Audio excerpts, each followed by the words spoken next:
dossard numéro 4, Jérôme Gimonel du Lavedan, qui lui aussi fait une belle beau début de saison.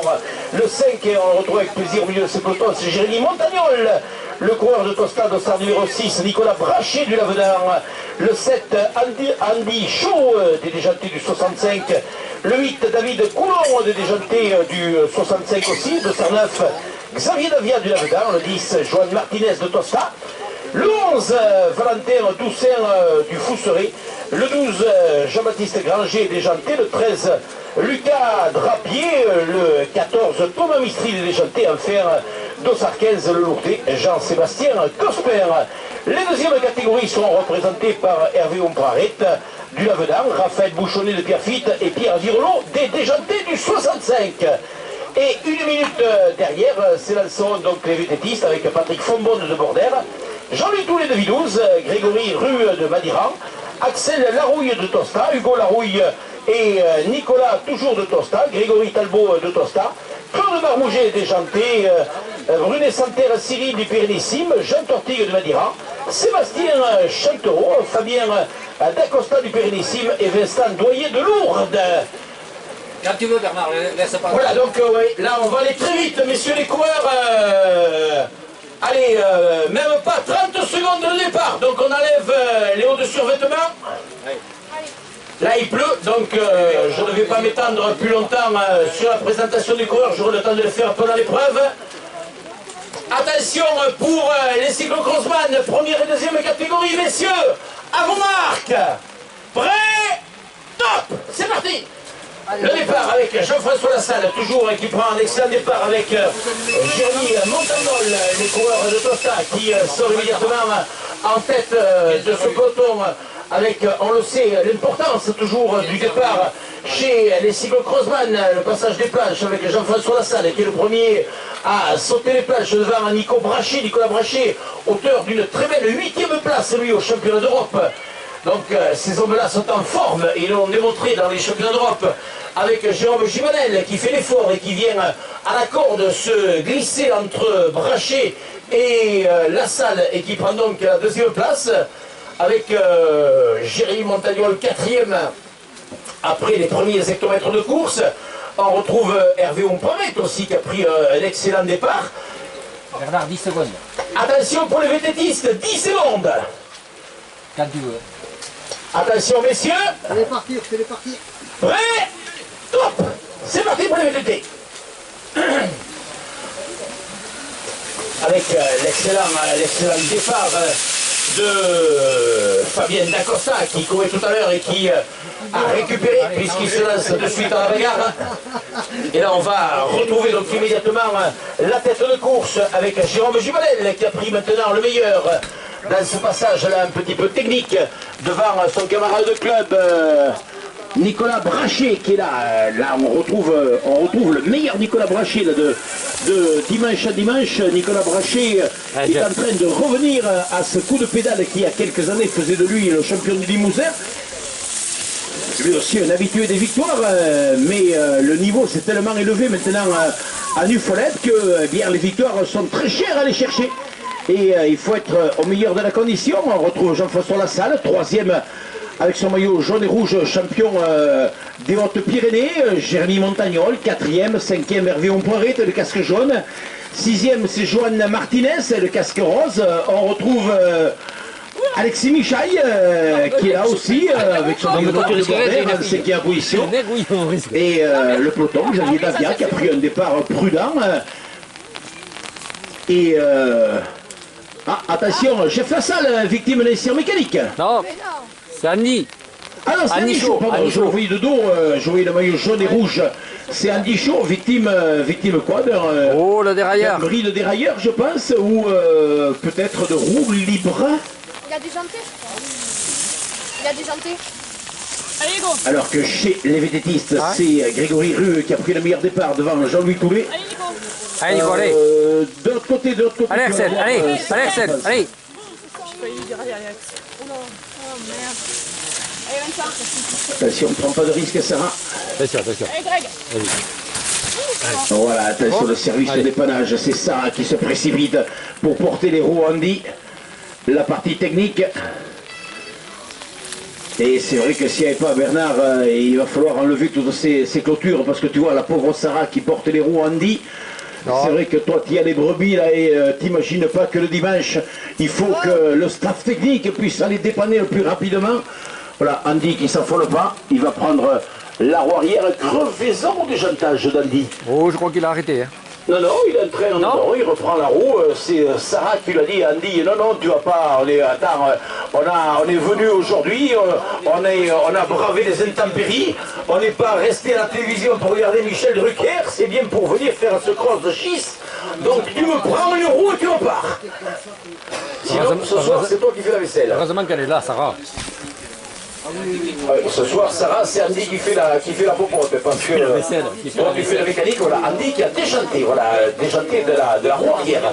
Et c'est ce que je vous disais tout à l'heure avec les boyaux qui sont collés, qui sont des fois pas suffisamment collés, mais c'est vrai qu'avec de telles conditions météo, la boue, l'eau a tendance à s'infiltrer entre le boyau et la jante et arrive à détremper un petit peu la colle et c'est ce qui s'est passé là pour Andy dans un virage, le boyau sort de la jante et se met en travers. C'est ce qu'on appelle un déjantage, c'était quelque chose qu'on voyait souvent à l'époque, où les coureurs couraient pratiquement sur boyau. Maintenant on retrouve un petit mix avec certains qui ont des boyaux, d'autres qui ont des pneus. Alors le pneu bien sûr évite le déjantage, mais on le dit et on le voit souvent, il n'y a pas le même rendement peut-être, je pense à Lenguer qui me le confirmera, mais il n'y a pas le même rendement entre le pneu et le boyau. Hein. C'est mieux le boyau. Ouais, le boyau a quand même après un grip, je ne sais pas si le boyau grippe mieux que le pneu aussi. Bah oui, oui. Et puis ce qu'il y a de bien, c'est qu'ici tu peux dégonfler. Sur un, oui, voilà, sur un pneu, tu peux pas. La première place ici avec Jérôme Gibanel.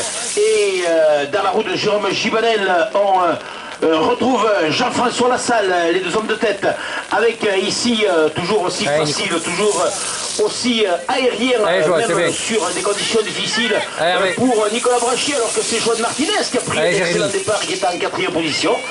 Devant Hervé Ouparet, on retrouve Alexis Michaille, on retrouve Jérémy Montagnol. Ça marque, ça marque. Et on retrouve ici Pierre Virlo en train de se battre avec Jean-Sébastien Cosper, le Lourdais, qui passe devant nous aussi maintenant.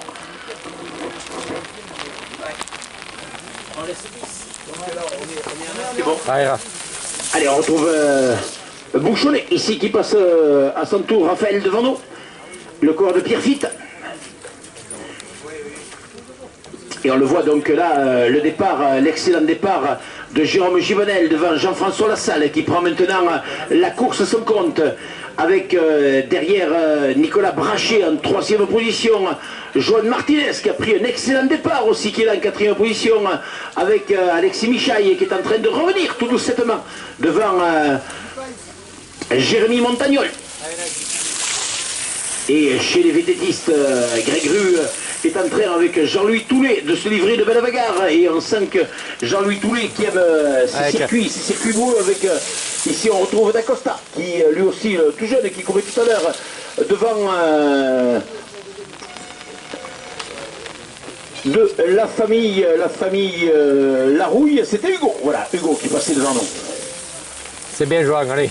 Hugo qui est donc en 3e position, 4e position. Ah, c'est bien Jérémy, reste là. La 3e position étant pour le moment pour Fabien D'Acosta.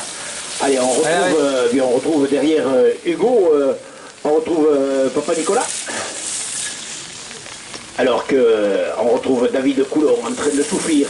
On retrouve ici Vincent Doyer qui passe devant nous sur la ligne, le Lourdais avec Jacques Tortigue en train de se battre. Jacques Tortigue avec Patrick Fombonne qui est en train de nous faire un petit peu du déshabillage en ligne ici devant nous.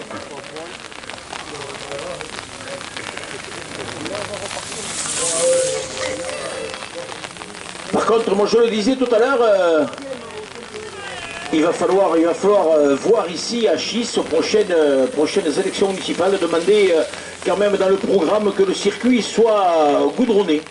Je pense qu'on aura beaucoup moins de boules l'année prochaine. Il va falloir améliorer ça. Hein.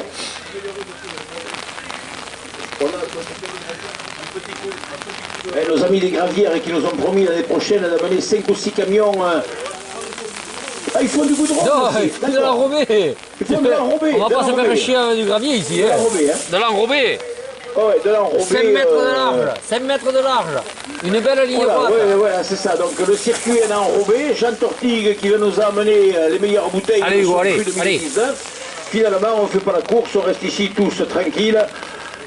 Moi, je ne bois pas d'alcool, donc déjà, vous avez gagné un verre. Mais par contre, eh bien, on va retrouver la bagarre en tête de course. Donc, duo formé avec ici, en train de se battre. Le coureur du Pérenissime, c'est Cyril Brunet-Santerre qui passait devant nous. Et on va retrouver les deux hommes de tête. Donc à 8 tours de l'arrivée, puisqu'ils auront fait 2 tours de circuit. Bon, allez, c'est Bernard, je vais te les changer. Allez, pour les deux hommes de tête. allez. Allez, Et, le maillot de champion des Hautes-Pyrénées, maillot jaune et rouge de Jean-François Lassalle qui emmène le duo de tête avec Jérôme Gibanel-Sarrou. Rien n'est encore joué parce que Jérôme Gibanel, il aime bien ces circuits boueux, ces circuits où sa puissance peut être utilisée. Et à ce jeu-là, eh bien, attention à Jérôme Gibanel, Jean-François Lassalle le sait, il connaît la puissance de Jérôme Gibanel, il va devoir s'en méfier en permanence. Jean-François Lassalle qui est quand même le grand bonhomme de ce début de saison avec, je crois, 4 victoires, 5 victoires à son actif. 4. Il m'a dit, Jeff, qu'il ne gagnait que quand j'étais au micro. Oui. Le reste du temps, il était battu. L'année prochaine, on t'amène en Hollande. L'année prochaine, je viens en Hollande. D'accord, tant pis pour vous. Hein. On t'amène au championnat d'Europe. Dernier championnat d'Europe que j'avais vu, c'était à Pont-Château. Et bien comme ça, tu le verras l'année prochaine en Hollande. C'était il y a quelques années. Et l'année prochaine, après Venise, cette année, ça va être en Hollande. En Hollande, à Venise, il y avait 6 mois qu'il n'avait pas vu d'eau. Il a suffi que la délégation des Hautes-Pyrénées arrive pour qu'il voit les inondations. C'est Jeff Lassalle qui accélère. Avec Jérôme Gibanel qui ne s'en laisse pas compter. Et qui essaye de résister à l'accélération du champion des Hautes-Pyrénées. Les 2 premiers qui viennent de passer devant nous à l'issue de ce deuxième passage. Et Bernard, il s'est affiché le troisième tour, le passage là? S'affiche? Ouais, nickel. Ça marche terrible cette technique ici. Ouais. Même si elle est dans l'eau, même si elle est un petit peu allez, Nico. Avec Nico Branché ici en 3e position. Allez, Joël, super. Vraiment, il a super, Joël, allez. Souple avec Joël Martinez ici qui lutte en 4e position. On retrouve en 5e position qui c'est de sa c'est Lucas Drapier qui passe devant nous avec Xavier Davia, avec David Coulon qui passe côte à côte. Xavier Davia qui reprend la compétition à peine maintenant avec Hervé Ompoiré en train de se battre aussi. Hervé Ompoiré, 1er et 2e catégorie avec Jean-Baptiste Granger ici qui passe devant nous. On retrouve ici les couleurs du Fousseret, le maillot bleu-blanc-rouge de Valentin Doucet. Et normalement, les petits gabarits comme Valentin Doucet, dans des conditions comme ça difficiles, avec les vélos qui ont tendance à s'enliser un petit peu dans la boue, les petits gabarits sont un petit peu plus avantagés. Mais quand on revoit Mathieu Van Der Poel et quand on voit son gabarit, on se dit que bien, finalement, c'est pas le gabarit qui fait la différence, c'est plutôt le coup de pédale. Et Jean-François Lassalle est en train de mettre à la pression Jérôme Gibanel. Jérôme Gibanel qui ne lâche rien et qui reste à une petite dizaine de mètres en embuscade derrière Jean-François Lassalle. Jeff, il a toute la pression comme ça devant, obligé à trouver les bonnes trajectoires, alors que Jérôme Gibanel, avec un coup de pédale chez les VTTistes, voilà, le premier VTTiste ici, c'est Grégory Rue qui passe devant nous. Un coureur du Madira. Dans l'eau, c'est vrai que les hommes du Madira, qui sont les spécialistes du vin, quand on les fait courir dans l'eau, ils ne sont pas spécialement à leur avantage. Mais qu'à cela ne tienne, alors que Jean-Louis Toulet vient d'être dépassé ici sur la ligne par Fabien Dacosta, le tout jeune coureur du Pérenissime qui vient de prendre par la même occasion la 2e place. Avec Hugo Larouille.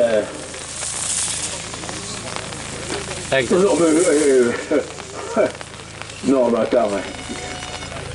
En direct, on l'a vu sur notre écran géant ici, Bernard.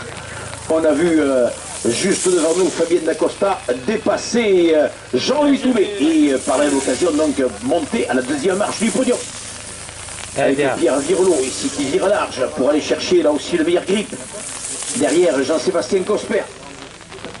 Puisque les coureurs, on le voit souvent en cyclocross, lorsque la partie centrale de la chaussée est complètement détrempée, dans les virages surtout, essayent de rester au maximum là où il y a le plus d'herbe pour pouvoir se protéger et pouvoir trouver une chaussée un petit peu plus, ou plutôt une route un petit peu plus accrochée pour les pneus. Vincent Noyer qui passe devant nous. Allez Raph, allez. Et ici on retrouve Jean Tortigue en train de relancer, ou en menant un énorme briquet, Jeannot, qui est en train de revenir sur Axel Larouille.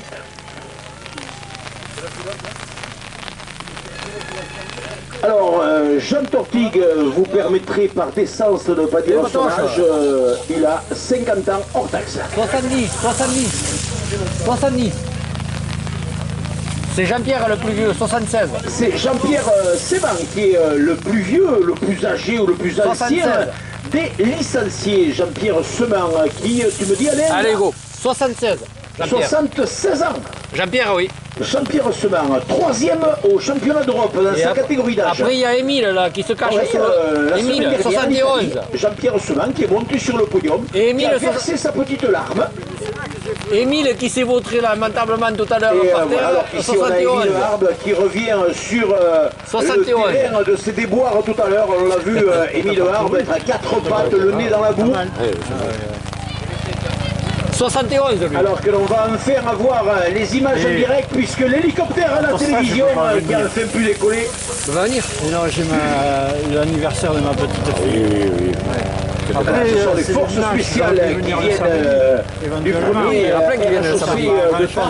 Il y en a plein qui viennent s'amuser le samedi. De Chis, il y avait une manifestation de fous. Si tu veux t'amuser le samedi. De courir dans un champ. Après, on considère comme abandon. On considère comme abandon. C'est tout, c'est pas grave. J'en ai que 5 ou 6 qui viennent que le samedi, ils ne peuvent pas venir le dimanche. Ils ont envie de s'amuser. Je change le plan de shot à 7 tours d'arrivée. J'ai marqué les points au général. Donc il marque pas le point. Jean-François Lassalle qui est en train de grappiller devant Jérôme Chivanel, quelques centimètres. Oui, sur route. Il a repris quelques secondes, Jean-François Lassalle. Il prend tous les risques. Le passage des planches en particulier. Avec Jérôme Givanel derrière, à peine une poignée de secondes. Belle bagarre pour la première place. Attention Milou, à cet endroit-là, c'est l'endroit où tu tombes. Ça ne prend pas des risques, mon Milou. Et les deux hommes de tête qui ont creusé l'écart. Derrière, on trouvait en 3e position tout à l'heure Nicolas Brachet, qui est toujours là, en 3e position, le coureur de l'Avedar, en train de s'accrocher. Nico Brachet, toujours avec ce coup de pédale, vraiment, c'est une merveille avoir pédalé ce garçon. Très souple, alors qu'ici on retrouve coureur, c'est Lucas Drapier qui passe en 4e position avec son maillot avec des paraments orange, et Joan Martinez, le coureur de Tosta, en 5e place, juste derrière, avec Jérémy Montagnol qui est en train avec David Coulon de revenir, Xavier Davia avec Alexis Michaille qui est en train de souffrir sur ce circuit boueux de Chis. L'enfant de Gaillan. Ils sont un petit peu, ils sont, c'est quoi, c'est Chis qui est dans la banlieue de Gaillan ou Gaillan qui est dans la banlieue de Chis?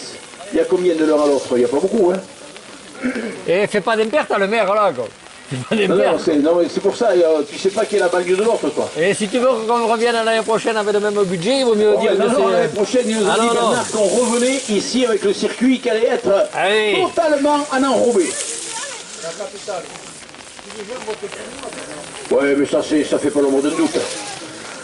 Allez, Jean-Sébastien Cosper qui est repris ici par Doucet. Et Bernard, petit gabarit. Bernard, on va tous venir voter pour toi. Oui, ouais, mais vous votez quand ici? C'est le 15? Ah, vous votez comme les autres, c'est pas un jour, c'est pas comme en Guadeloupe là-bas, vous votez pas un jour ou deux avant? Le 30 février. Quoi. Parce que sinon, on s'arrange, on vient voter, on fait comme en Corse, tu sais, on vient voter pour toi, si on n'est pas inscrit sur la liste. Ah ben de toute façon, ils l'ont bien fait à Paris, on peut le faire à Chis. Ils le font bien à Paris avec Raphaël Fauchonnet ici qui est en train de souffrir. Et le premier vététiste qui est en train de cligner des yeux avec la boue qui commence à gêner les coureurs. C'est vrai que les projections de boue sont toujours un petit peu désagréables. et Grégory Rue qui est passé devant nous. Allez, c'est bien, Jérémy, allez. Ici, c'est Thomas Mistry qui est en mode relevé. Allez, allez. Et on va descendre Alexis. le plan de shot avec ici la deuxième place avec Fabien Dacosta qui est en train de lutter avec Jean-Louis Toulet pour cette deuxième place. Moi, je descends le compte-tour sur le premier. Hein. Oui, oui, au premier. Comme ça, on ne va pas se tromper. Le premier, Jean-François Lassalle, donc avec ici Hugo Larouille en train de se battre. Ah, maintenant, lui aussi, un énorme braquet, obligé d'appuyer sur les pédales un petit peu plus fort, avec juste en face de nous le champion d'Occitanie. Pour Jean-Baptiste Granger devant Pierre Virlot, en train de se battre lui aussi dans cette partie sinueuse du circuit.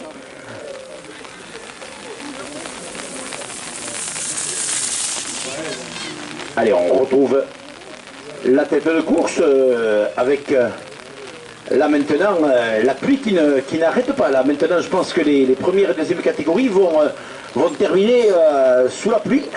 Et le circuit qui va être par là même, surtout en face de nous, dans cette petite butte qui est assez piégeuse, qui va être rendue un petit peu plus délicat. Et à ce jeu, peut-être, nos amis VTTistes avec des pneus un petit peu plus épais vont être un petit peu plus avantagés, peut-être. Même si, en passant devant moi, c'était Nicolas Hugo plutôt, qui me disait le contraire. Mais normalement, en VTT, voilà, on est un petit peu plus avantagé quand il y a vraiment des grosses conditions comme ça. Les pneus sont un petit peu plus larges, ça porte un petit peu mieux, ça accroche un petit peu mieux. Il y a un meilleur grip, comme le disent les puristes, Jean-Louis Toulet avec Fabien Dacosta qui se livre une belle bagarre pour la deuxième place chez les VTTistes. Et là on retrouve Jacques Tortigue en train de se battre. Notre vigneron du Madiran, il n'aime pas la pluie, il n'aime pas l'eau, il préfère le vin, du Madiran. C'est normal, quand il est dans l'eau, lui, il est un petit peu comme un poisson que l'on sort de son bocal, il n'aime pas ça. Et on va donc retrouver maintenant ici, toujours dans cette bagarre, avec devant nous, c'est Axel Larouille qui vient de passer. Et on va retrouver Jean-François Lassalle et Jérôme Givanel. Voilà, maintenant à nouveau, roue dans roue, Jean-François Lassalle qui a essayé tout à l'heure de se débarrasser de Jérôme, mais ils sont à nouveau les deux roue dans roue devant nous. Ils viennent de passer sans même le regarder, Patrick Fombonne. Et là, on sent que devant les deux hommes de tête se livre une bagarre où pour le moment Jean-François Lassalle préfère assumer la trace et la première place, Jérôme Givanel restant sagement, même si le mot sagement est peut-être un petit peu bizarre, parce que quand on est en cyclocross dans de telles conditions, on n'est jamais sagement dans la roue de l'autre. On est toujours en train de souffrir. Et ici Nicolas Brachet qui passe devant nous en troisième position, qui a jeté un petit regard pour voir où en étaient les deux hommes de tête. Et il a vu là-bas, dans la partie juste en face de nous, avec ici la très belle course de Lucas Drapier. Joanne Martinez, mais aussi qui est en train de revenir tout doucement. Il fait une belle course, Joanne. Qui c'est ce papier là? Je sais pas, il fait du tri. Il a des saltoteries. Oui, il est facile, et Xavier Davia, voilà, qui reprend la compétition. Xavier avec David Coulon. Xavier avec toujours sa puissance en train de se battre. Jérémy Montagnol aussi, qui avec Alexis Michaille et son maillot noir, avec le maillot bleu-blanc de Tosta, c'est Jérémy Montagnol. Jérémy Montagnol qui reprenait la compétition il y a à peine quelques jours. Donc on comprend que Jérémy soit encore un petit peu loin de sa meilleure forme, alors que Grégory Talbot passe devant nous. Hervé Ompraret qui est en train de se battre, Hervé, et qui est en tête chez les deuxièmes catégories. Et on retrouve maintenant Jean-Baptiste Granger. Allez Jean-Baptiste Granger en train de se battre. Toujours son coup de pédale devant Pierre Virlot, lui aussi qui est en train de se battre dans cette boue. Jean-Sébastien Cosper, là maintenant les conditions de course deviennent compliquées alors que les deux hommes de tête sont toujours roue dans roue. Jean-François Lassalle, maillot jaune et rouge de champion départemental des Hautes-Pyrénées, qui emmène. 5 tours, et à moi le compte tour. 5 tours sur notre compte tour électronique ici à Passage Manuel. Tu me l'abrites un peu. Abrite-moi un peu. Et on est à mi-course, voilà, avec le maillot orange et bleu de Lucas Drapier. Lucas Drapier qui est un triathlète et qui là eh bien, se débrouille très très bien. On a l'homme de tête, donc il y a 5 tours d'arrivée. Grégory Rue chez les vététistes qui viennent de passer devant nous, le coureur au maillot blanc.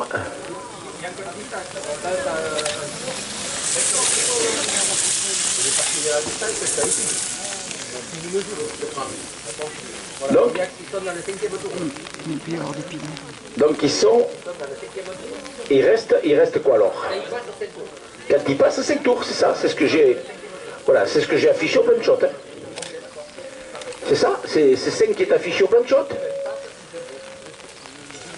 Madame Granger, regardez, c'est bien 5 tours, vous allez éviter de me mouiller. Merci, vous voyez comme quoi, je veux parler au micro, personne ne m'écoute. Comme finalement, je dis plus rien. T'as une autre pile? T'as une autre pile? Ça sert à rien que je parle, finalement, je fais partie du décor. Je suis comme le Barguier, scène 4, acte 12, du bourgeois gentilhomme qui traversait le fond de la Seine et que personne ne voyait.